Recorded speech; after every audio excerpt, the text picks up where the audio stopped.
Vamos a esperar. Es lo que ingresan sus compañeros, ya falta menos.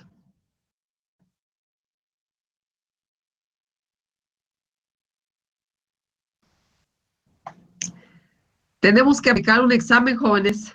Ya estamos en tiempo. Entonces, lo vamos a empezar a realizar la siguiente semana.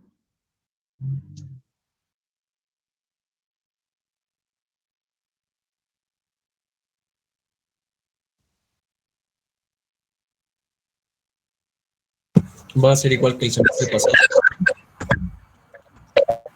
Sí, va a ser una parte escrita o un cuestionario y aparte les voy a hacer unas preguntas. Van a ser pocas realmente. Para que nos dé tiempo tener la evaluación antes de irnos de vacaciones. Claro, profesora. Sí. Muy bien, me faltan 4, bueno, 5 personas. Vamos a seguir, vamos a esperar por el momento. Mientras se enlazan sus compañeros, los que faltan, vamos a recordar parte de lo que ya hemos visto. Entonces, por favor, necesito que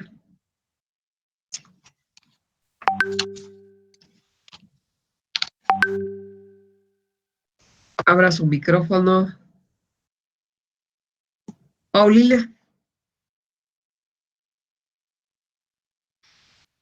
Paulina, ¿todavía no está con nosotros?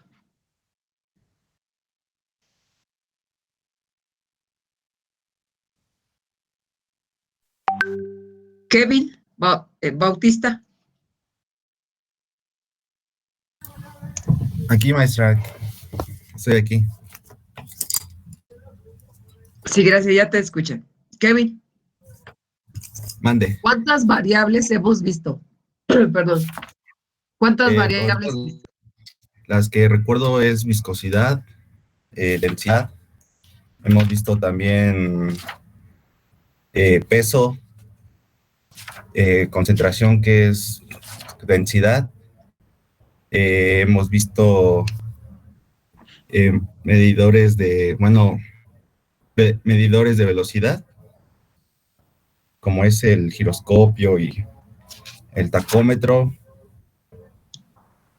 Instrumentos de medición de variables eléctricas, que eran los como cuáles, como los medidores de rotación de fase, las pinzas de medición, los frecuenciómetros, y ahorita son los que recuerdo. Sí. Sí, Kevin. Muy bien, gracias, Kevin. Continuamos con Lisbeth. Sí, profesora.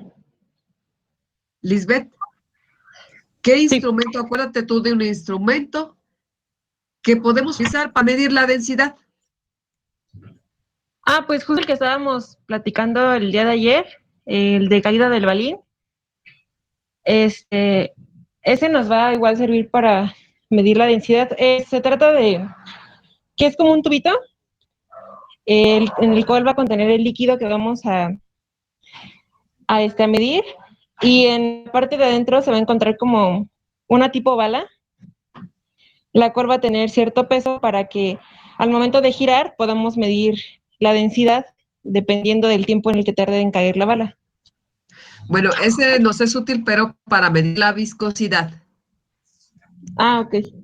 Tenemos uno ayer, de los que nos mostraron sus compañeros. A ver, ¿te acuerdas? Y también mide densidad y viscosidad. ¿De cuál es? Ayer nos lo mostraron, nos hicieron favor de mostrar una hoja de datos. Una hoja de datos de este instrumento que también lo utilizábamos. Y está montado en campo. ¿Ves? Sí. Ay, no recuerdo exactamente el nombre, profesora. ¿no? No. Que tiene dos puntas, como si fueran dos puntas.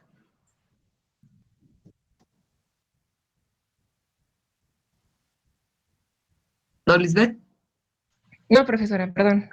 El de las paletas vibrantes. O de las horquillas vibrantes. No recuerdo el nombre. Perdón, profesora. ¿Pero te acuerdas entonces el de las horquillas? Es un transmisor para medir el nivel. Tiene horquillas. Se puede Disculpe, utilizar. profesora. Sí, El transmisor que nos está comentando, el de las horquillas vibrantes, es usado para medir nivel, pero bueno, ahorita lo que nos concierne a nosotros es que también puede medir lo que es densidad. Lo que había comentado durante las clases era de que, bueno, yo lo relacioné más con lo que vimos en el medidor de Coriolis, de que cada fluido, dependiendo de su nivel de densidad, va a tener una diferente forma de vibrar. En uno de los videos también nos mostraron un ejemplo de que, por ejemplo, una masa conectada a un resorte de diferente densidad o peso, digamos, está rebotando de diferente manera. A ese fundamento se basó el de Coriolis y también podemos decir que está basado también de horquillas o de paletas vibrantes. sí, exactamente, Adrián. Entonces, este también nos permite, aparte del nivel, como tú dices, medir la densidad y también medir la viscosidad. Entonces, un instrumento me puede medir varias variables, multivariables se les llama. Entonces, me puede estar censando estas tres, acuérdense, densidad, viscosidad y también el nivel. Para nuestro caso, bueno, estamos hablando de densidad y viscosidad, entonces ahí tenemos uno. Muy bien. Salvador. Sí, Salvador, ¿qué otro instrumento tú te acuerdas para medir la densidad? me acuerdo de la copa de inmersión. La densidad, Salvador.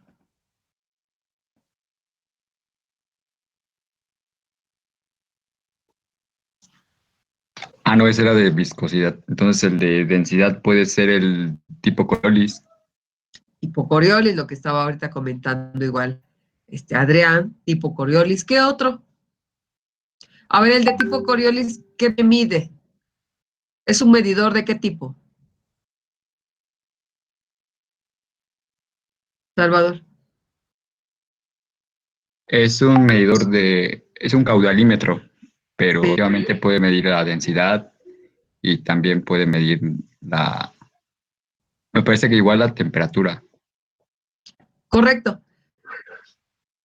Pero dentro de los caudales, que efectivamente es un caudalímetro, ¿nos puede medir el másico o el volumétrico? O los dos. Ambos, pero el másico es una de las principales características. El másico. Y por eso lo utilizamos porque, ¿te acuerdas, Charbel? La densidad es igual a ¿qué? Esta propiedad de densidad que me representa. Es una relación entre la masa y el volumen. Masa y volumen, sí que es lo que vamos a tener. Dime una unidad de densidad.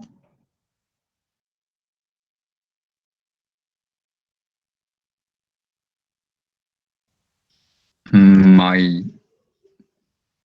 mm, dicen,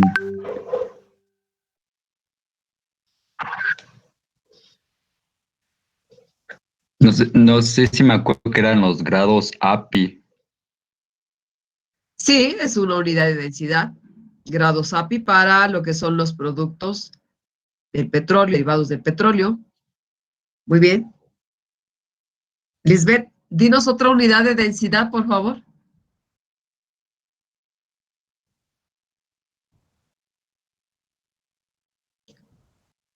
Lisbeth, Perdón, profesora. otra unidad de densidad, por favor.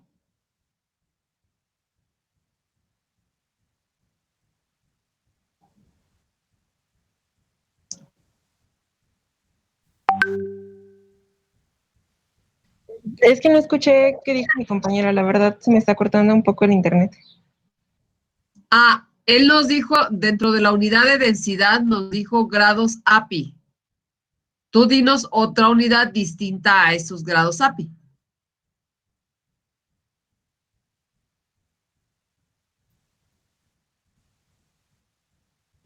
¿Sí nos escuchas, Lisbeth?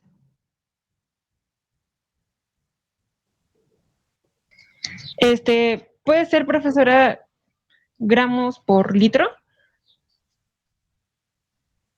Sí, masa entre volumen. ¿Qué otra unidad, Lisbeth?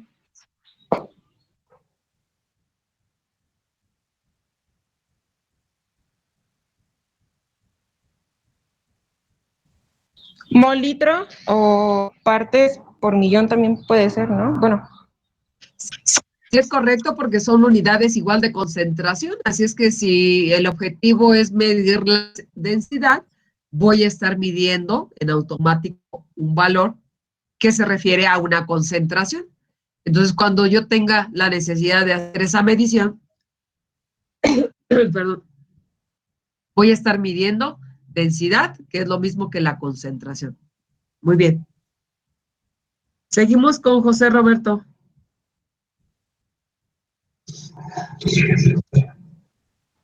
¿Qué otro instrumento tú te acuerdas que revisamos? Cualquiera de las variables que ya había mencionado Charbel. Ah, no, Kevin. Kevin fue el que nos...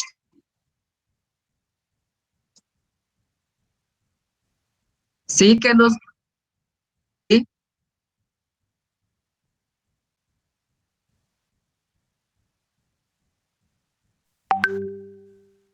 sí. ¿Qué ventajas tiene el utilizarlo?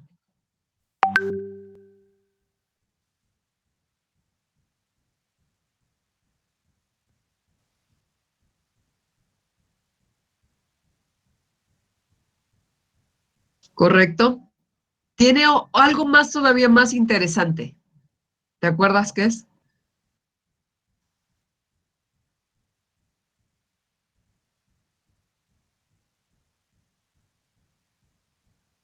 Ajá, exactamente. Hay algo que se le llaman presiones y temperaturas críticas. ¿Alguien recuerda eso? Presión y temperatura crítica. Y ahorita seguimos contigo, Roberto. ¿Alguien recuerda qué es eso de presión y temperatura crítica? ¿No? ¿No era el punto máximo en el donde bajaba el proceso, donde se podía medir?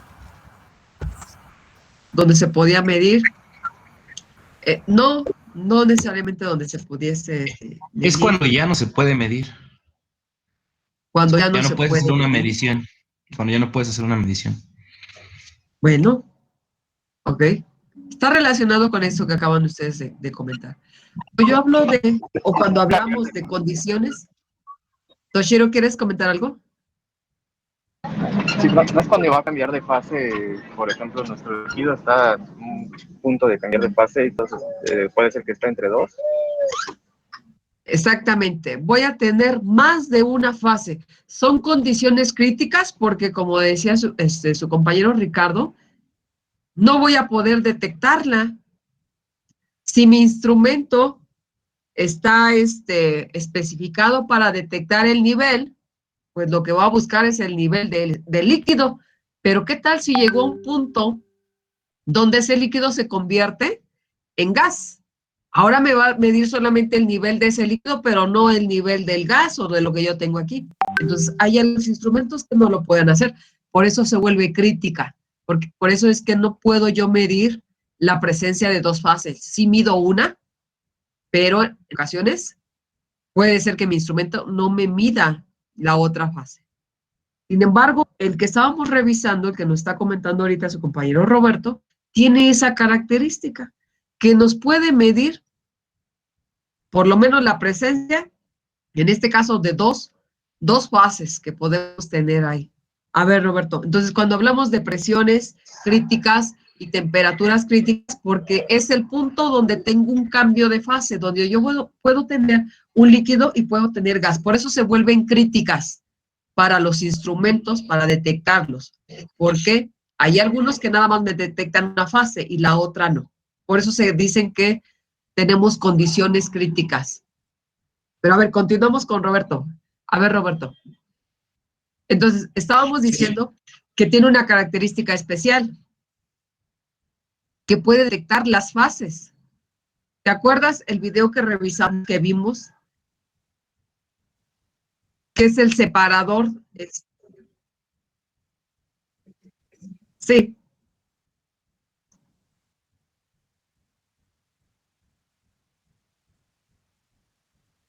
¿Ok? Y el crudo arrastra parte todavía de agua y de sales que va a tener. Entonces, hay que separarlo. Otra de las características que llegan a tener estos sensores junto con obviamente con el transmisor, es que son muy exactos. Esas son ventajas que tiene, que se llegan a tener. Pero ¿cuáles serían las desventajas, Roberto?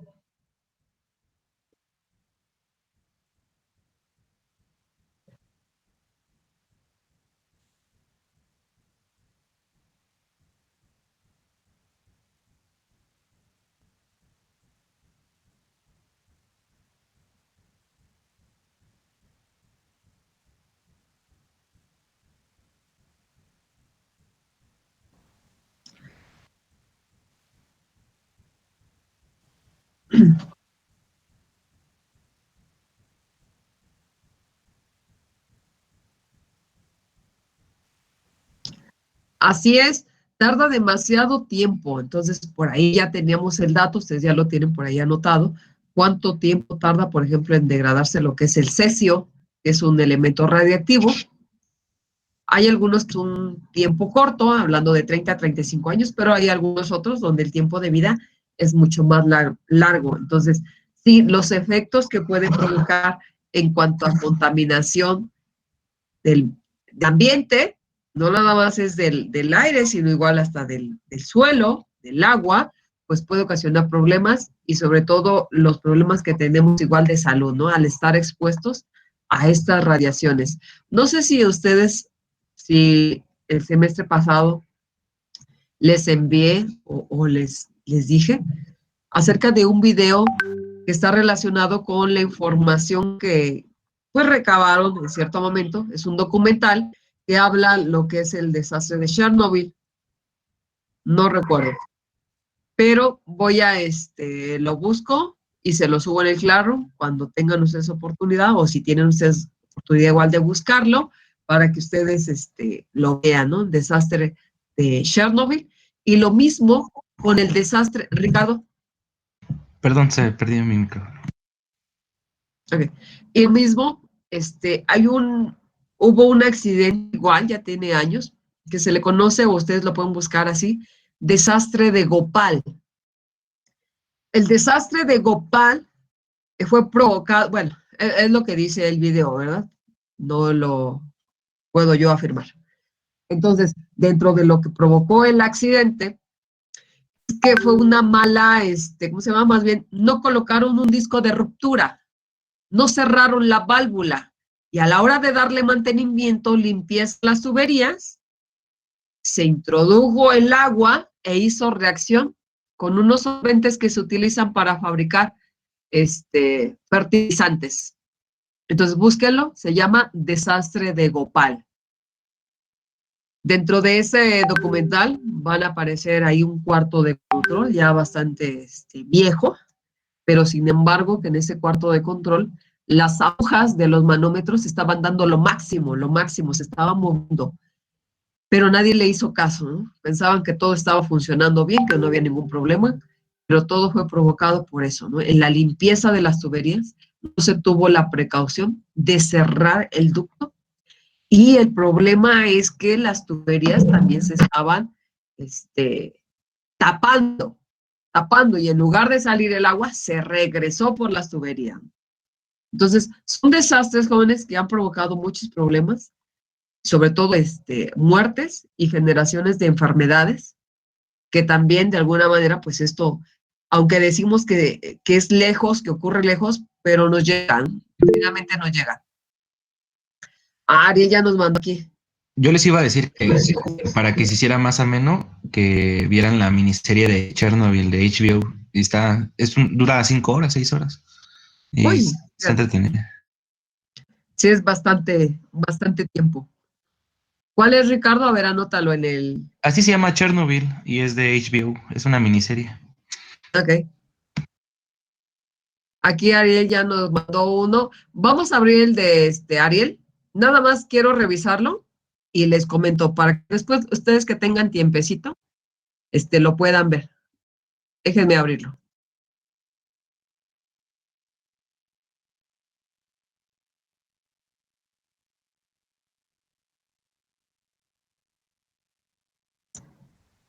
Sí es ese, Ariel. Muchas gracias. Entonces, por favor, ustedes guárdenlo para que lo tengan disponible.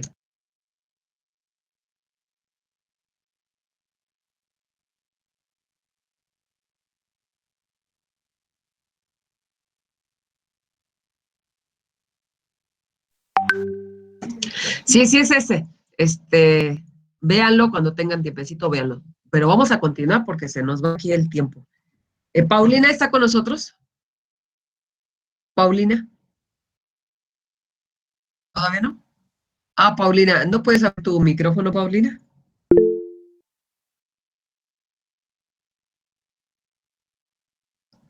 Muy bien. Pero Paulina, si nos puedes escribir, por favor, un nombre de un instrumento de los cuales ya revisamos para medir cualquiera de las variables que nos hizo favor Kevin de indicarnos. Por favor, anótalo en el chat.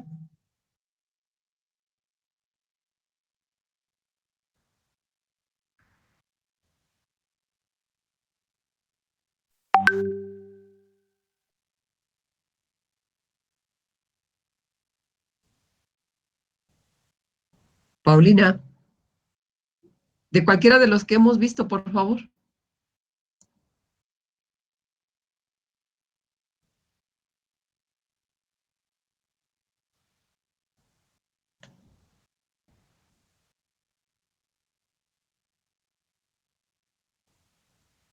¿No, Paulina?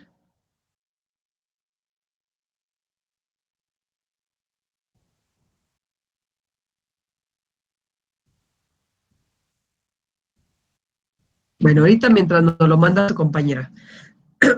Bien, vamos a continuar entonces. Itzel, bueno,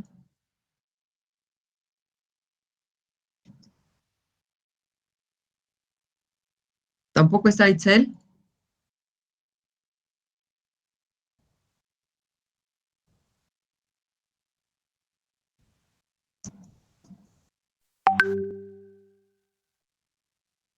Itzel.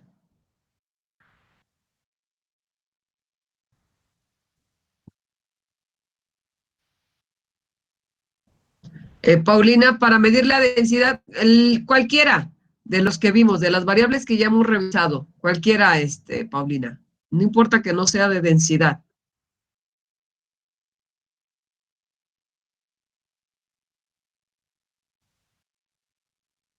Ricardo, Alfonso, Ricardo.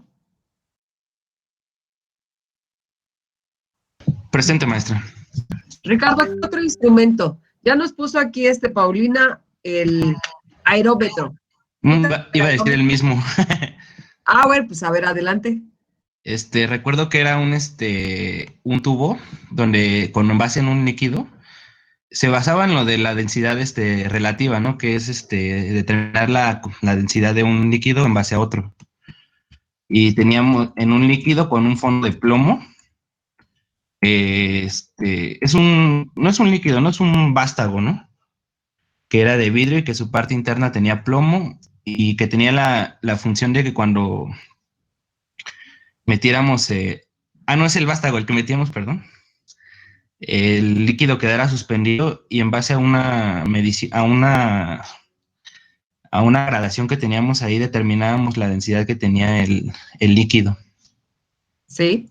También recuerdo el de las galgas extensiométricas. A ver, espérame, ahorita nos platicas de las galgas. Le vamos a preguntar a Paulina. A ver, Paulina, por favor, anótanos. Este aerómetro mide densidad. Y vimos un video donde nos explicaba cómo se hacía el experimento, ¿te acuerdas? Entonces, a la hora de medir la escala, ¿qué podíamos leer, Paulina? Porque ahí no aparecen grados API, tampoco aparecen gramos sobre centímetro cúbico, tampoco aparecen grados. Bueno, sí van a aparecer, pero mejor no te lo digo, ahora, pero tú dímelo. ¿Qué unidades aparecen en este aerómetro? Ya Ricardo nos dijo cuáles, ya nos acordamos cuáles. Anótalo, Paulina, mientras escuchamos a Ricardo. A ver, ¿qué pasa con las, qué decías? Las galgas extensiométricas, pues, se encuentran adentro de una celda de carga. Sí. Y que en sí la celda de carga representa un convertidor de una energía a otra, ¿no? Un transductor. Sí. Y convertía la fuerza del peso en una señal eléctrica y y es como se partía de un dispositivo que medía la fuerza al deformar la galga que estaba dentro de la... O sea, al sentir el peso, la galga se deforma dentro de la celda de carga y así es como medíamos la fuerza y la fuerza iba directo, bueno, esa señal se transformaba en una señal eléctrica mediante el transductor que hubiera en la celda de carga. Muy bien, gracias, Ricardo. Ya apago mi micrófono. Sí, por favor, por el momento, sí, Ricardo. A ver, a Paulina ya aquí nos lo puso, porcentaje. ¿Porcentaje de qué, Paulina? Por favor, anótalo.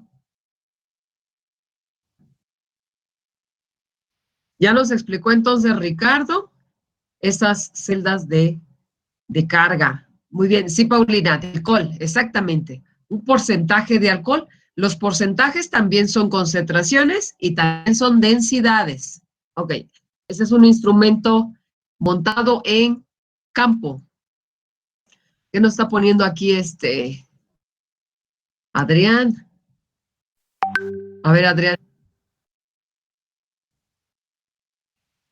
Explícanos tu imagen, Adrián. Ah, no, la tenía por ahí guardada y pues como estaban hablando de galgas extensiométricas. Muy bien, Adrián. Está bien. Gracias. Gracias, Adrián. A ver, vamos a preguntarle a Armando. Armando, por favor. Sí, profesora. Ya nos explicaron qué es en este caso, la galga extensiométrica o extensiómetro, que también se le llama así, y que están montadas en las celdas de carga. Ya está ahí, nos puso una imagen Adrián que tenía. Pero, ¿dónde las vemos? ¿Dónde las aplicamos? ¿O dónde se encuentran estas celdas de carga? ¿En los pesos?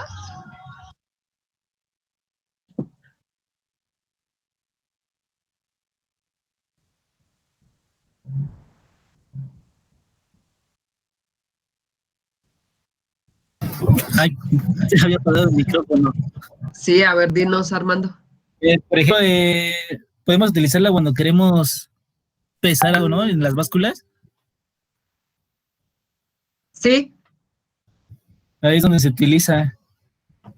Y creo que vimos dos videos sobre la aplicación.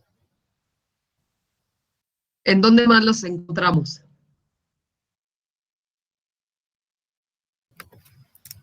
Ahí. No, en el puente de Winston, ¿no? ¿Verdad?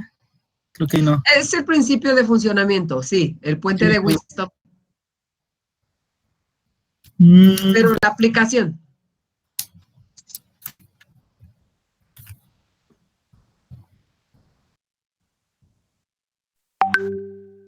No recuerdo, profesora. Armando. ¿Con aplicación se refiere a en qué lugares se aplica o cómo funciona? Sí, no, ¿en qué lugares se encuentran? Ya una sí.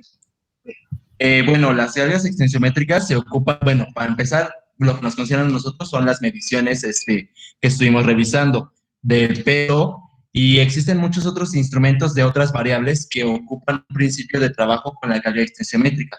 Por ejemplo, hay algunos que miden, me parece haber leído alguna vez de que hay unos que tienen membranas y que ponen sus cargas simétricas sobre la membrana y ahí comienzan a medir el grado de deformación de la membrana para convertir la información en medida. También podemos mencionar las ocupaciones que se hacen en lo que es la industria de construcción. De hecho, creo que de los que más comentan, creo que es el primer, o sea, buscando en general cargas simétricas, el ejemplo que siempre te van a poner son los de los puentes y las construcciones para revisar cómo se va deformando el concreto o, por ejemplo, las estructuras metálicas por los efectos de calor y, pues, efectos de sismo, todo ese tipo de cosas. También estuvimos checando de que las cargas extensiométricas se pueden ocupar en lo que eran las bicicletas, que era para sus estudios desde los cascos, los autos también cuando chocan, pues como no quieres poner a una persona, poner un maniquí. No me acuerdo si era en el maniquí o era en algunas partes estratégicas del carro para ver cómo se estuvo deformando, cómo evolucionaron los datos a través del tiempo y poder sacar hojas de datos de seguridad. También existen algunas ocupaciones para lo que es el área de la medicina incluso, o sea, por eso son tan versátiles estos elementos. Existen estudios que estuvieron trabajando cargas extensiométricas para hacer válvulas de un corazón, o sea, creo que eran válvulas artificiales, era un estudio acerca del corazón, pero el punto es de que tenían que revisar esas válvulas y cómo se abrían y cerraban o cómo se deformaban trabajando ya en el cuerpo, podías colocar una carga extensiométrica que te mandaría información al respecto. También se ocupa en lo que es el área de los dentistas, para hacer cavidades, creo que eran un relleno de cavidades de lo que son las muelitas, ya ven que pues, se perforan con las caries. Creo que esos rellenos para cuando las limpian, hacen una medición con las cargas extensiométricas también. Muy bien, Adrián. Bueno, ya Adrián ya dio aquí un panorama bastante amplio dentro de las aplicaciones. Emily, pero más que nada lo que más que nada lo que estamos viendo en las clases y conforme el temario era las galgas en las básculas y en todos los equipos de pesaje, porque hay muchas variaciones. Aunque el equipo sea muy grande, como lo que mostrábamos en las carreteras, que medir toneladas o así, también hay unas muy pequeñas, porque en realidad las galgas extensiométricas son muy pequeñitas. Para los sistemas de alto pesaje se deben de unir varias. También hay, faltaría lo de que vimos también incluso que se ocupan en silos y hasta incluso vimos cómo se colocan las galas, cómo se distribuye el peso, que son 3 que cargan el 30% cada una y una que lleva el 10%, y aparte anclarlas para que no sufran vibraciones, porque puede alterar la medición. Así es. Sí. También pues es la parte de cuando vimos las hojas de datos, en la parte de, cada galga extensiométrica tiene su aplicación. Por ejemplo, yo me acuerdo que en la tarea que nos dejó, unas galgas me decían que servían para uso doméstico, uso de cocina, pero sigue siendo pues doméstico, por así decirlo, o alta cocina. Y también, por ejemplo, había unas que medían hasta toneladas, que decía como para camiones de alto pesaje. Y también depende mucho del tipo de galga, ya que, si no me acuerdo, hay unas que son para poner algo encima y hay otras que son las que cuelgan, que son, me imagino, como para estas cajas de embalaje, estas de metal, que tienen que hacer el peso, ¿no? O sea, tienen que medir el peso de este tipo de cajas pero como no se pueden así como mover, necesitan que cuelguen, entonces también se ocupan, es dependiendo también del tipo de galga, ¿no? Sí, jóvenes, pues ya podemos hablar, ya ahorita, y me da gusto y qué bueno que han revisado sus temas, están viendo esta parte y ya estamos viendo las aplicaciones. Qué bueno que ya nos dieron un panorama todavía más, y hay algo también interesante, se llaman los dispensadores, hasta para los animales que tienen ganado, utilizan dispensadores, y es una tolva, en realidad es una tolva, pero de acuerdo al peso, en este caso se va alimentando ciertos recipientes para la comida de esos animales, ¿no? Sin necesidad de estar una persona ahí dándoles de comer, ¿no? Entonces se pueden utilizar hasta en eso dispensadores, donde el principio de funcionamiento pues son obviamente el peso necesario para poder, en este caso, alimentar el ganado, ¿no? Y bueno, podemos hablar de varias aplicaciones. Qué bueno que ya se acordaron de eso. Muy bien, vamos a continuar. Sandra. Aquí estoy, profesora. Buenas tardes. Buenas tardes, Sandra. Y ahorita regresamos con Armando. Ya no me dejaron hablar a Armando, pero ahorita le toca a Armando. A ver, Sandra, ¿qué otro instrumento tú te acuerdas de los que revisamos? De los que hemos visto. Bueno, ¿qué fue el penúltimo que vimos? De las copas de flujo, las copas Ford, y de las, que era Brockfield o algo así, que era rotacional. ¿Para qué nos servían esos instrumentos? Para medir la viscosidad. Para medir la viscosidad. ¿Y cuáles son los factores por los cuales puede cambiar la viscosidad, Sandra?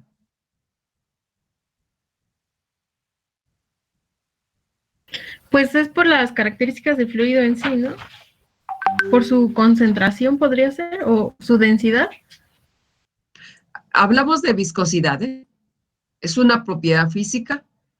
¿Te acuerdas qué es la viscosidad, Sandra? ¿Qué dijimos que era la viscosidad? Era la propiedad de un fluido de ponerse precisamente a fluir. Una oposición al movimiento. Entre más viscoso sea, le cuesta más trabajo. A ver, entonces, ¿cómo puedo yo variar la viscosidad de un fluido, Sandra? Podría su temperatura, ¿no? Como habíamos dicho de la miel, bueno, que no era miel, que cuando aumentaba su temperatura, por ejemplo, se volvía más líquida, y también de la catsup, que como que se separaba el agua y ya no le teníamos que poner tanto esfuerzo en que saliera del bote. Sí, la viscosidad para líquidos, si no se los dije, ahorita lo anotan, por favor. Para líquidos cambia con respecto a la temperatura. Entonces se vuelve menos viscoso a medida que yo aumento la temperatura. Para líquidos. Pero ¿qué va a pasar con los gases? Los gases se comportan de otra manera, ¿eh?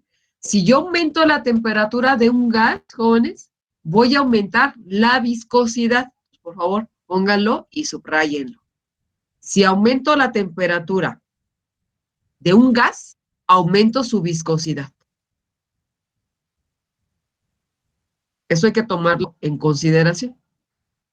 Entonces, estos instrumentos que vimos, que eran la mayoría fueron de laboratorio, solamente hablamos de las viscosidades de los fluidos, de los líquidos, la copa Ford, la copa DIN, que nos comenta ahorita Sandra, y el viscosímetro de rotación, que es el Brockfield, también sigue siendo de laboratorio.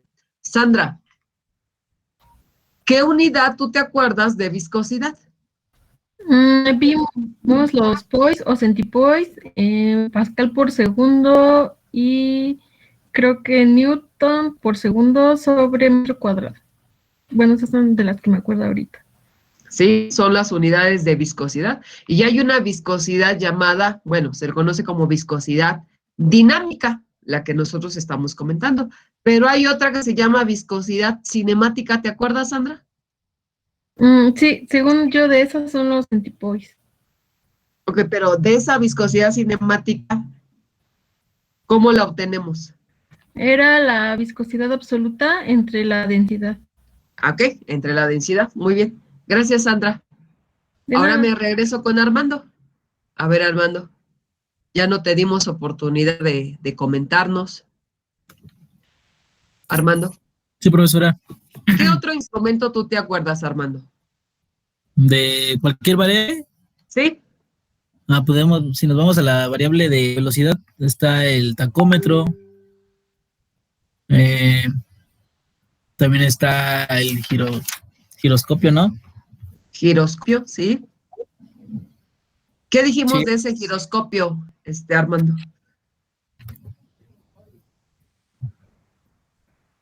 ¿Te acuerdas?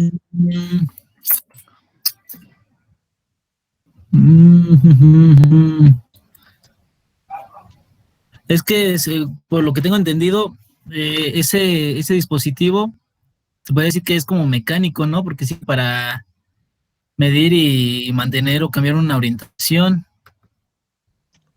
Sí, es lo que es tengo algo. entendido. Sí. Es la rotación que tienen. ¿Se acuerdan que veíamos un video y aparecía ahí un ejemplo que lo comparaban como si fuera lo que son las ruedas de una bicicleta, ¿no? Entonces, por el movimiento de giro que tiene, de torque que llega a tener. ¿Sí? ¿Sí te acuerdas de eso, Armando? Sí, que era los tipos de llanta también, ¿no? El tamaño, supuestamente.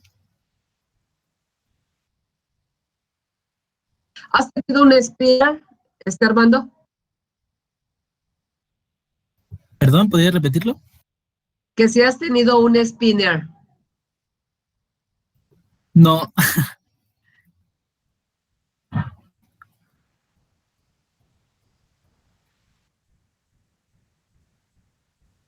De esos juguetitos que ahorita, bueno, ya tiene tiempo, que sacaron para los niños, que lo hacen rotar, que gira, y hasta le pusieron lucecitas. ¿No lo has visto, Armando? Sí, ese sí, sí lo he visto. Ah, ok, ese es un spinner, entonces eso es un giroscopio también, digo, es un ejemplo. Es un ejemplo porque gira en su propio eje y está rotando. Muy bien, Armando. ¿Cuáles son las unidades que podemos nosotros tener para verificar esas velocidades? Ah, pues, bueno, es que en el tacómetro pues están las revoluciones por minuto, los radianes. Correcto. Sí, Armando, muchas gracias. Pues vamos a terminar, jóvenes. Sí, dime. Tengo una pequeña pregunta. Dentro de medidores de velocidad también podría entrar el caudalímetro de turbina. De turbinas por el movimiento que tiene o que genera, sí podría ser. Sí se puede, puede entrar también. Sí, porque, bueno, es que tengo entendido que es un medidor de velocidad, entonces a través de la velocidad calcula el flujo. ¿De casualidad no tienes ahí una hoja de datos? No, pero si no, déjeme la busco, a ver si puedo encontrar alguna. Ok, y ahorita la compartimos para verla porque efectivamente también se utiliza. Bueno, el día de hoy, jóvenes, vamos a revisar una nueva variable. Esta variable se llama de conductividad. Entonces, muchas veces, no sé, a lo mejor ustedes lo han escuchado, ese término de conductividad, pero más enfocado a la conductividad eléctrica, ¿no? Entonces, resulta que tenemos sólidos y estos sólidos, por sus propiedades, son los metales, pues van a conducir ese paso de flujo de electrones, de corriente, ¿no? Eléctrica al final. Entonces, ese flujo de electrones que yo voy a tener ahí. Entonces, a eso le llamamos conductividad eléctrica. Sin embargo, la conductividad también se puede presentar en fluidos. Así es que yo puedo medir la conductividad en fluidos. Para entender esto, tendremos que recordar un poquito algunos términos que tal vez ustedes los han visto, pero a lo mejor no le hemos puesto tanta atención. Cuando yo tengo una mezcla de agua, por ejemplo, bueno, aquí tengo el vaso con agua, pero tengo una mezcla de agua, pero esa mezcla tiene sales. En el momento en que yo las tengo como disolución y yo quiero medir la conductividad, el paso de la energía de una corriente, lo puedo hacer dependiendo de la cantidad de sales presente. Entonces, si yo tengo mi recipiente, un poco de agua, lo que yo tengo, y le agrego mucha sal, esto va a generar, obviamente, una concentración, y por lo tanto, lo que yo voy a poder medir es una conductividad provocada por las sales. Así es que si yo tengo una solución líquida, jóvenes, y necesito medir la conductividad de este líquido, lo que yo estoy buscando como analito son las sales presentes que puede tener mi mezcla líquida. Entonces, para ello, tengo que entender que cuando se genera una disociación, la palabra disociar significa separar. Cuando yo voy a separar una mezcla, una solución, la voy a poder separar en algo que se llaman iones. Y entonces estos iones no es más que una carga positiva y una carga negativa. Y esto me va a generar que yo pueda tener en este caso, un transductor que me va a medir o me va a decir de esas separaciones que yo tengo cargas positivas y negativas, me va a decir entonces cuál es la conductividad de ese fluido o de ese líquido. Lo único que me indica, acuérdense, son las sales presentes en una solución líquida. Entonces voy a compartir mi pantalla. Vamos a ver si, yo creo que sí se acuerdan de esos conceptos. Voy a compartir para ver esta variable.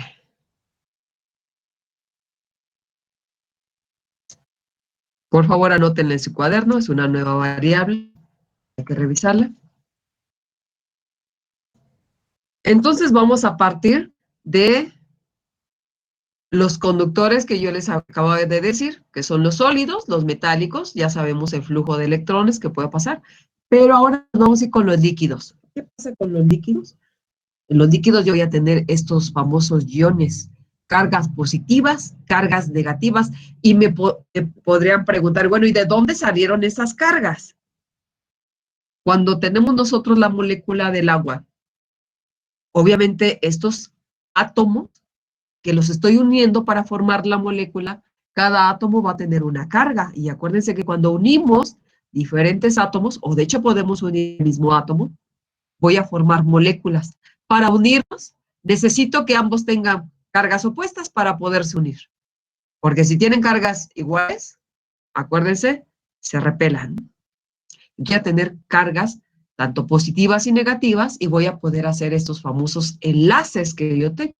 Pero ese mismo líquido le voy a agregar algunas sales o puede tener algunos sólidos disueltos, así les llamamos, y esos sólidos disueltos yo los puedo detectar.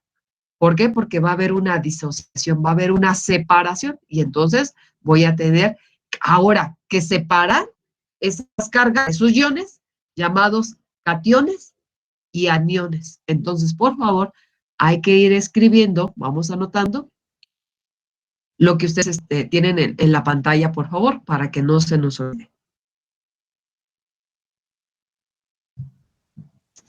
Aniones y cationes, acuérdense, son las cargas positivas y negativas.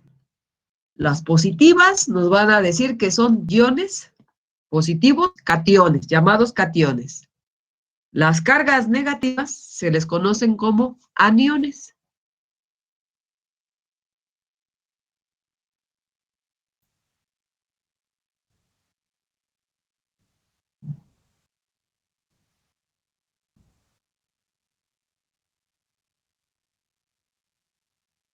Así es que esta variable también es útil para la industria, para estar midiendo esas presencias de las sales, sobre todo en líquidos.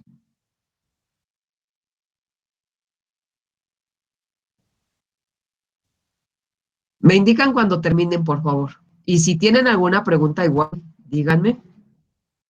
Lo único que necesitamos recordar es que estos líquidos forman enlaces, son las moléculas que yo tengo ahí, y que esas moléculas al disociarse, al disolverse con el agua, se van a separar y voy a tener los famosos iones, cationes y aniones. Eso es suficiente, con que eso se acuerden de eso, ya.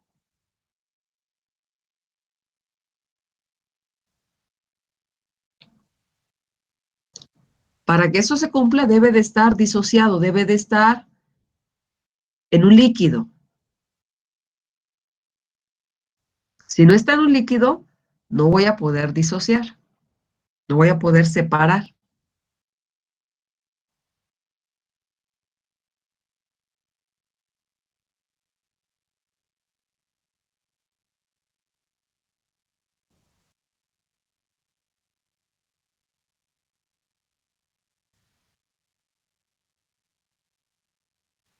Ya, profesor.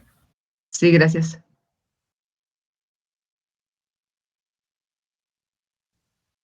Una prueba que se hace en el laboratorio, sobre todo para los alimentos que consumimos que vienen enlatados. Hay algunos recipientes, algunas latas, que en la parte interna tienen como si fuera un plastiquito. Es un recubrimiento fenólico. Y por ahí para algunos medicamentos, algunas pomadas también lo vamos a encontrar. Entonces, ese recubrimiento fenólico que tienen estos materiales, o en este caso los recipientes, nos ayudan para que pues no pueda reaccionar lo que yo tengo ahí almacenado en ese recipiente, en esa lata, con el metal precisamente de la lata. Entonces, para que no se pueda contaminar o que no vaya a generar alguna contaminación. Y una de las pruebas que hacen a nivel laboratorio es medir la conductividad, es decir, que sí esté bien forrado, que sí está bien recubierto con ese material, con este plastiquito, porque si yo tengo una fisura, entonces por esa fisura voy a generar contaminación de mi producto. Entonces, una prueba que se hace es la conductividad para, en este caso de los sólidos, de la parte sólida del recipiente, de la lata, para ver que no tenga ningún orificio, que no esté totalmente abierta y que pueda ocasionar problemas de contaminación al producto que se está enlatando. Bien, voy a continuar. Entonces, estamos hablando de este término que se llama disociación. Es una separación. Y aquí hay un ejemplo de una disociación. Yo sé que a muchos de ustedes no les gusta lo que son las reacciones químicas, no les gusta ver estas moléculas, pero sin embargo, lo básico sí lo van a tener que recordar, jóvenes, porque se necesita lo básico, lo básico. Entonces, lo más fácil de entender. La primera molécula que tengo es la del cloruro de sodio, NaCl. NaCl, cuando se disocia, voy a tener entonces sodio con la carga positiva, es decir, mi catión, y cloro con la carga negativa, mi anión. Entonces yo tengo catión y anión. Esa es una disociación. Las flechitas que vemos ahí que me representan que una reacción puede ser reversible, eso significa que a partir de esos iones, sodio y cloro, yo los puedo volver a unir y puedo formar cloro de sodio, ¿no? Entonces, esa flechita que aparece ahí no está nada más así, sino que eso es lo que significa, que se puede dirigir hacia la izquierda o hacia la derecha. Nada más es como dato para que ustedes vayan recordando eso. Muy bien, entonces, ese es un ejemplo, la primera. La siguiente, ¿qué molécula es la siguiente? ¿Alguien la ubica? H2SO4. Sulfato. Ajá, ácido sulfúrico. Ácido sulfúrico. Es un ácido peligroso, ¿eh? Es un ácido sulfúrico. Entonces, cuando yo disocio, cuando yo separo en este caso, esta molécula que es el ácido sulfúrico, voy a tener lo que es micrón, pero solamente correspondiente al átomo de hidrógeno, y voy a tener el del sulfuro,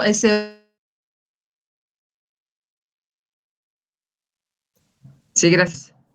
Una disculpa porque se me fue la conexión, pero qué bueno que seguimos aquí. Bueno, voy a volver a compartir la pantalla, a donde nos habíamos quedado. Hasta aquí quedamos. No sé hasta dónde me alcanzaron a escuchar.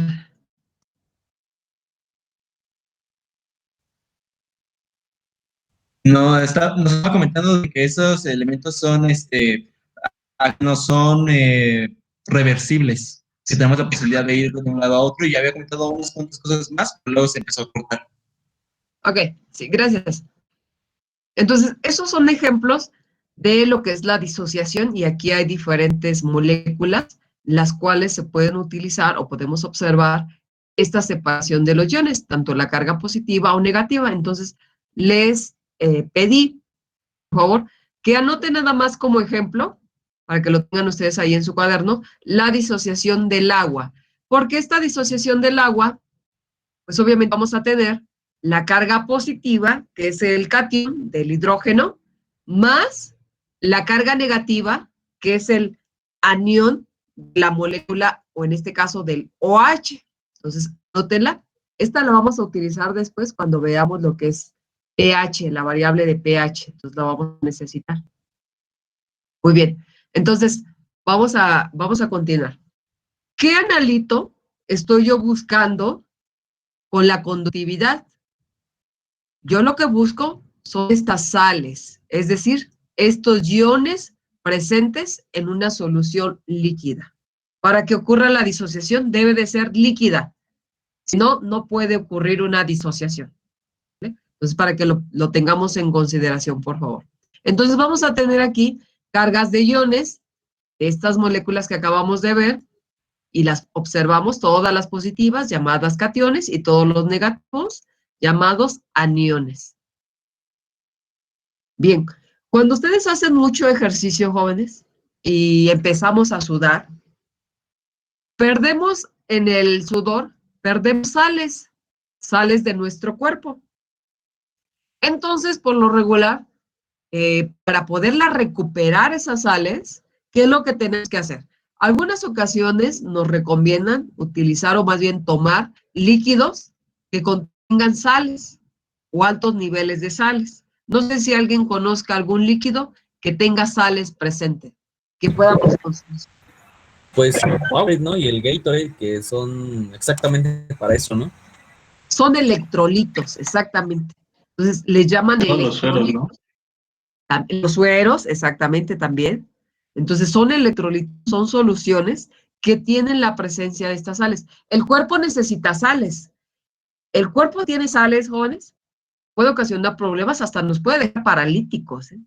Si dejamos de consumir sales. Entonces, el consumir sal nos es útil porque también nuestro cuerpo ocurren reacciones químicas en nuestro cuerpo, entonces están ocurriendo estas reacciones igual de disociación, muchas reacciones que ocurren en nuestro cuerpo, pero dentro de ellas necesitamos las sales presentes en nuestro cuerpo. Muchas veces, cuando alguna persona está mala de la presión, lo primero que nos dicen los médicos es, deje de comer sales. Y hay que tener mucho cuidado, ¿eh? Eso no se recomienda. Yo no sé por qué los médicos dicen eso. Bueno, sí lo sé, pero no es recomendable. No es recomendable dejar de comer sales. Si dejamos de tomar o consumir sales porque el cuerpo las necesita, podemos quedar paralíticos. Entonces, hay que cuidar esta parte. Profesora. Sí. Solamente tengo así una pregunta pequeña con respecto a lo de ¿por qué era lo necesario consumir sal, pero iodada? O sea, recuerdo que había algo por qué tenía que ser iodada, pero no recuerdo bien el por qué. Bueno, yo recuerdo, y de hecho en las bolsitas que tenemos en casa, cuando compramos lo que es la bolsa de sal, aparece sal iodatada. Así aparece. Pero en realidad, bueno, finalmente siguen siendo sales. No tengo ahorita yo el dato, Ariel, así para decirte cuál es la respuesta, por qué iodatada, por qué te recomiendan usar esa, pero todo la sal que ha sido refinada, así como el azúcar, tenemos azúcar refinada, entonces la sal iodatada ha pasado por un proceso de refinación también, entonces la vemos que es más, como un color más blanca, más finita, pero sin embargo también llegamos a tener en casa, en el anaquel, sal de mar, por ejemplo, entonces son granos. Aquí la cuestión es no dejar de comer sal, nada más, ya sea la iodatada o ya sea la de sal en granos, pero hay que consumirla. Los nutriólogos entramos ahí en cierta discusión porque los nutriólogos dicen que consumamos más sal de mar, ¿no? Sal de grano, pero finalmente lo que necesitamos son esas sales presentes en nuestro cuerpo. Voy a buscarlo, Ariel. ¿Por qué iodatada? Muy bien, vamos a continuar. Y entonces, a partir de esto, vamos a encontrar que vamos a tener estos famosos electrolitos y vamos a tener fuertes y débiles.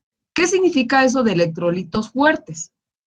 Son precisamente estas sales que se disuelven por completo.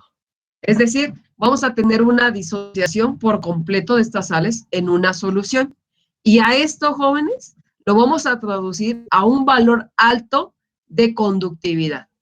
Es decir, si yo tengo electrolitos fuertes, los tengo en mi solución líquida, cuando yo sense la conductividad voy a tener un valor muy alto de conductividad. ¿Qué ejemplos podemos poner? El ácido clorhídrico, el ácido sulfúrico, la sosa cáustica. Pero cuando tengo electrolitos débiles, significa que la disociación no se va a llevar completo, va a ser de forma parcial.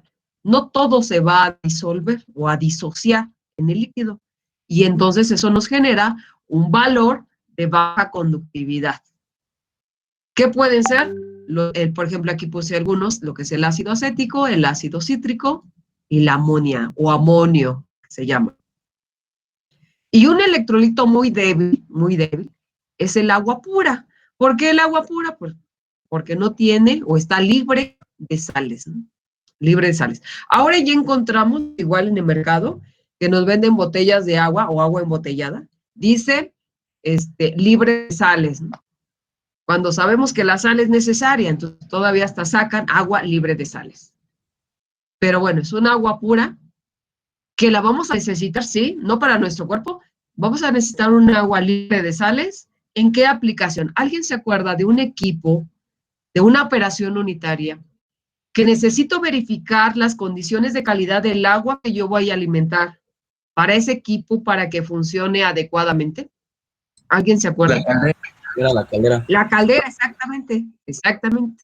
Así es. La caldera necesita, como en este caso es un recipiente cerrado y sometido a presión, necesita agua para generar ese vapor. Entonces, la caldera no podemos alimentarle cualquier tipo de agua. Necesito medir la concentración, y ya lo habíamos comentado, creo, dentro de las clases. Entonces, puedo utilizar un caudalímetro tipo Coriolis. Y si quiero, también, y si puedo hacerlo, y yo creo que la mayoría de las calderas lo deben de tener, necesito un instrumento que me mida todavía la conductividad para determinar que efectivamente no me esté alimentando agua con sales, porque eso ocasiona problemas, ya lo sabemos, ¿no?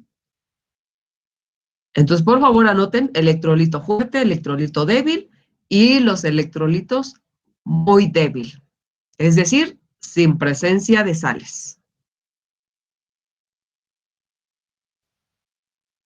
¿Hasta aquí vamos bien? ¿Puede repetir ese último, profesor, por favor? Sí, el electrolito muy débil va a ser aquella solución la cual no tiene sales. No hay conductividad porque no tiene sales. Por eso se conoce como un electrolito débil o muy débil. Gracias. Sí.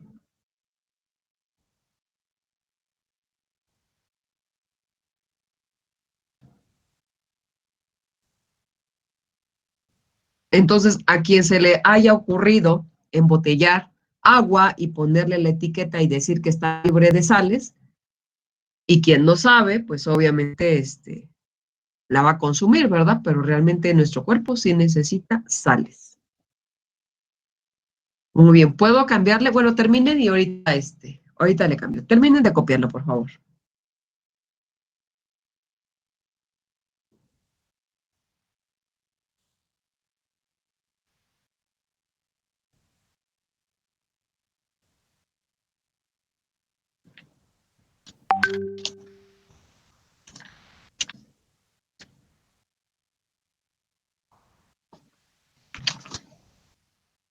Termino de pasar lista. Gisela. Presente. Karen Fernanda. Presente. María Fernanda. Presente. Jessica Evelyn. Presente. Luis Ángel Hernández. Presente. Cristian Alberto. Cristian está en su clase. Almadelia. Presente. Alexis Leiva. Presente. Presente. Sí. Jorge Arturo. Presente. Emanuel. Presente, profesora. Sí, gracias. Emily. Ya te puse asistencia, Emily. Itzel Morelos.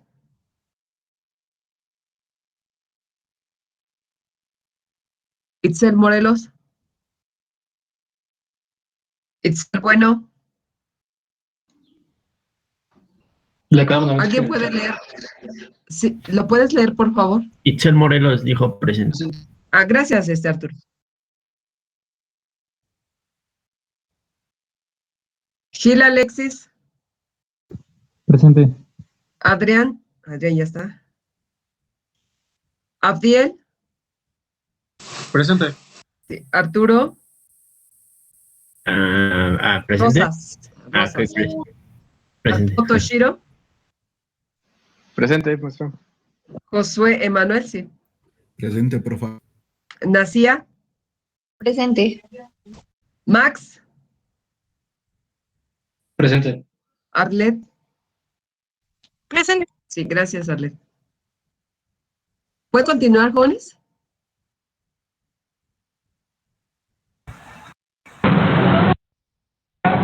¿Ya dijo todos los nombres o solo fue una parte?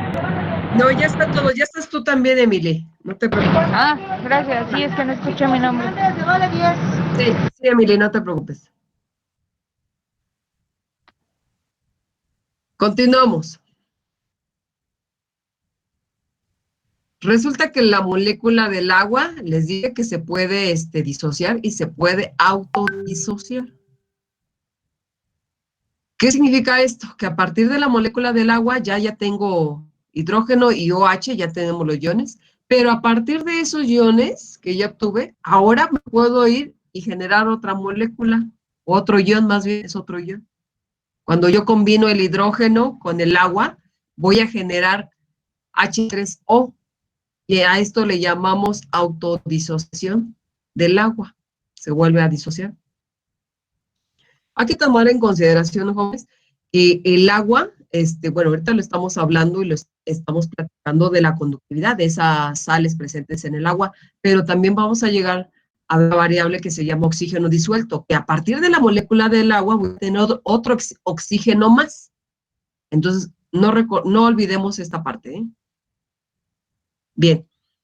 Y entonces, cuando yo tengo 2 veces la molécula del agua, y se genera esta autodisociación, porque eso es lo que yo tenía aquí al principio, voy a generar lo que es H3O, que es este ion, mi catión, que tengo aquí, y lo que es OH, mi anión.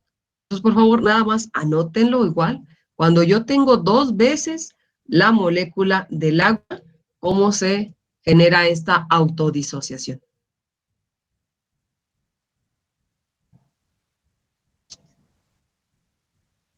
Ya casi terminamos, ¿eh? Ya nada más termino con esta diapositiva ya para que igual se vayan a descansar.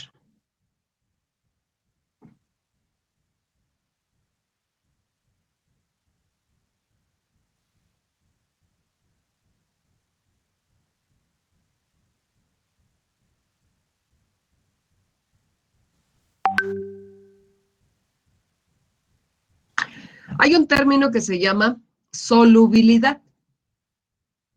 La solubilidad es una propiedad que tienen algunos fluidos, que tienen algunos sólidos, y lo único que nos indica es qué tan rápido se disuelve en un líquido, en agua.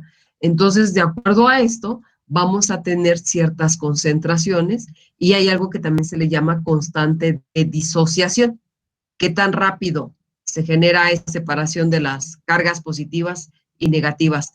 A partir de eso, ustedes creo que lo llevaron, creo que lo vieron, se forma una constante de disociación, pero a partir de eso se obtienen lo que es llamado las concentraciones de estos iones. Entonces aquí aparece que la concentración, estos corchetitos que puse aquí, representan concentración. Entonces voy a tener la concentración de este anión por la concentración de este otro ion que tengo aquí. Estas dos concentraciones van a ser igual a 10 a la menos 4. Anótenlo, por favor. 10 a la menos 4. Disculpe, profesora, ¿no dice 10 a la menos 14? Menos 14, sí, cierto. Menos 14. Sí, gracias por corregirme. 10 a la menos 14. Tiene o aparece unidades de mol al cuadrado por litro al cuadrado. Esta es una unidad de concentración.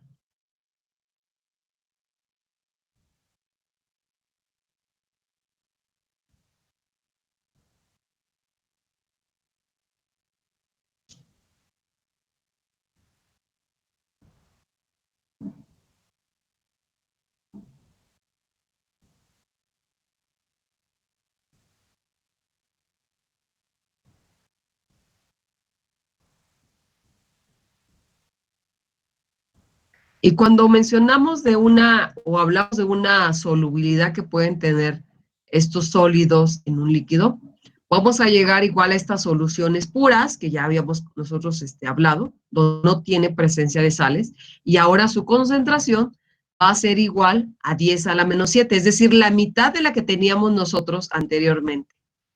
Es la mitad. Entonces vamos a tener 10 a la menos 7 mol por litro.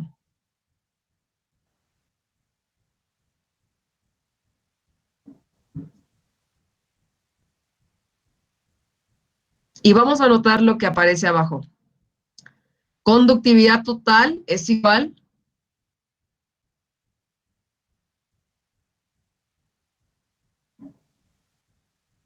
a la contribución de la sustancia disuelta más la contribución de la autodisociación del agua .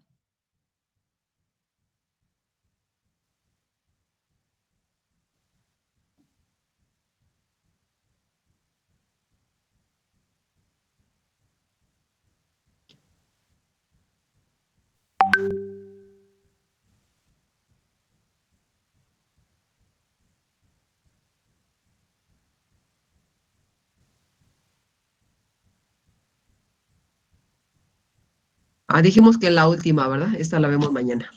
Bueno, en la siguiente clase. ¿Dejo de compartir o ya terminaron de copiarla?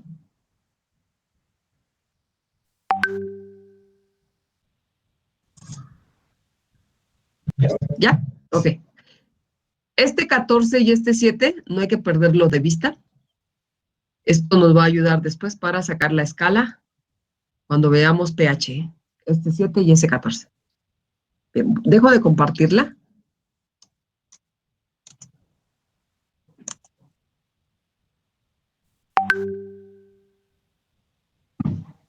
De acuerdo a la que acabamos de revisar, jóvenes, ¿alguien tiene algún comentario, alguna pregunta? Lo único que quiero que entiendan es que esta conductividad térmica se va a medir en líquidos y lo único que me detecta es la presencia de las sales. Más adelante vamos a ver la parte del principio de funcionamiento del instrumento, pero me va a detectar estas sales presentes en un líquido y para eso necesito que se disocie, es decir, que se separen estos iones, cargas positivas, cargas negativas, que al final me va a dar un valor de conductividad. No sé si alguien tenga algún comentario. Les voy a mandar un video en el Claro para que recuerden ustedes qué son esos iones. Ok. ¿Sí? ¿No hay comentarios? Yo sí, profesora. Bueno, en lo último puso que para soluciones puras era 10 a la menos 7 mol sobre litro, ¿verdad? Pero sí. En el primer mol cuadrado sobre litro cuadrado. Bueno, eso fue lo que alcancé a ver. Sí, es correcto porque se estaban multiplicando las dos concentraciones de las dos cargas, aniones y cationes. Y en la segunda solo se estaban igualando, ¿no? ¿O? Exacto, sí. Ok, gracias. Sí, se estaban igualando.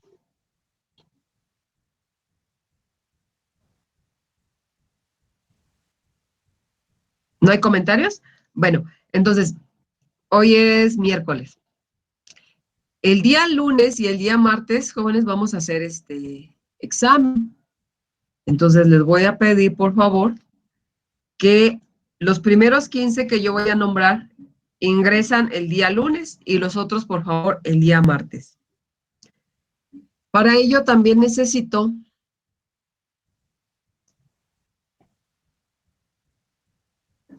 por favor, voy a abrir una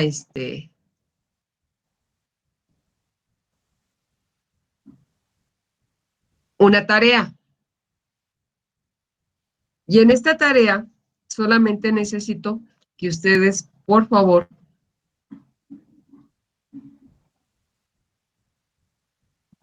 me envíen lo que es una hoja de datos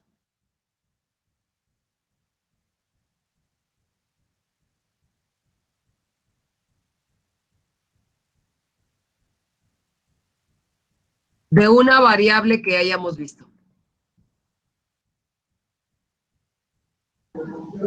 De un instrumento. ¿Vale? Sí, correspondiente a la variable que hayamos visto.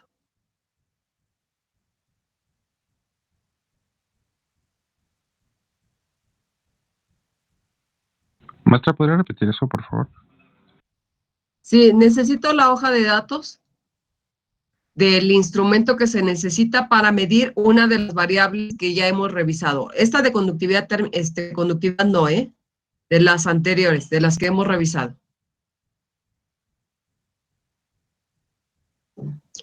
¿Qué van a hacer en esa hoja? Van a, ustedes van a subrayar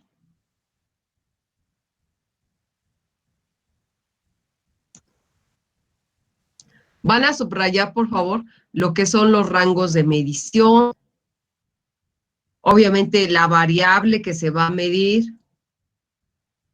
Hay que colocar igual o subrayar ahí también si es que aparece alguna protección que se necesita en este instrumento, tal vez una IP, si está montado en línea, si es un instrumento continuo, si es un instrumento discontinuo.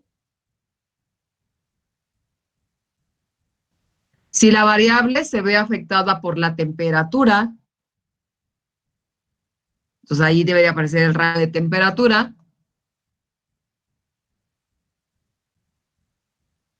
Y si fuese el caso, que algunos de ustedes encuentren una hoja de datos y que venga ahí lo que es el típico de instalación, nada más hay que identificar los accesorios para poderlo montar, para poderlo colocar, ya sea en un tanque, en una tubería, qué accesorios necesito para hacer ese montaje.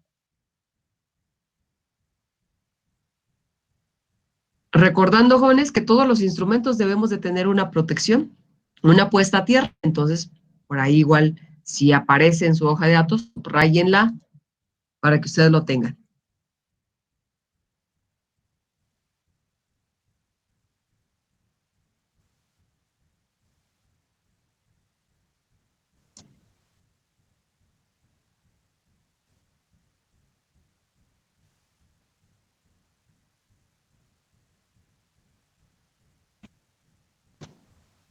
¿Listo? Bueno, ya está publicada.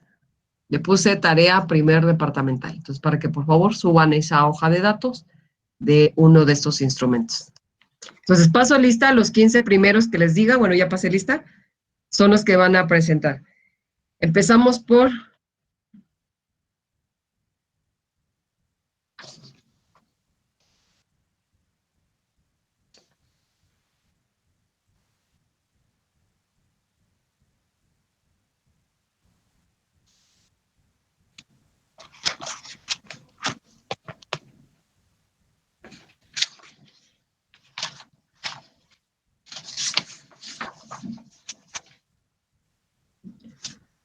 José Roberto, Max, Charbel, Lisbeth, Kevin, Paulina, Itel Bueno, Ricardo Alfonso, Armando, Ariel, Sandra, Gisela, Karen Fernanda, María Fernanda, Evelyn. Hasta Evelyn, por favor, el día lunes. Ok, maestra. Bueno, si ya no hay preguntas, algún comentario, algo, nada. Pues terminamos, jóvenes. Por el momento no, maestra. Ok. El examen, nada más una pregunta. ¿El examen va a venir hasta la variable de hoy? No, esta de conductividad no, porque apenas la vamos, apenas estamos empezando a revisarla. Esta no. Ok, gracias, maestra. Profesor, la parte de la práctica, ¿la vamos a mostrar el día miércoles o sería...? ¿Room? No, mejor el día miércoles, Arturo. Ok. Mejor el día miércoles, todos la presentamos, por favor. Ok. ¿Sí? ¿Algún otro comentario? No, si no hay comentarios, jóvenes, pasen buena tarde, buen provecho y continuamos la siguiente clase. Pasen buen fin de semana.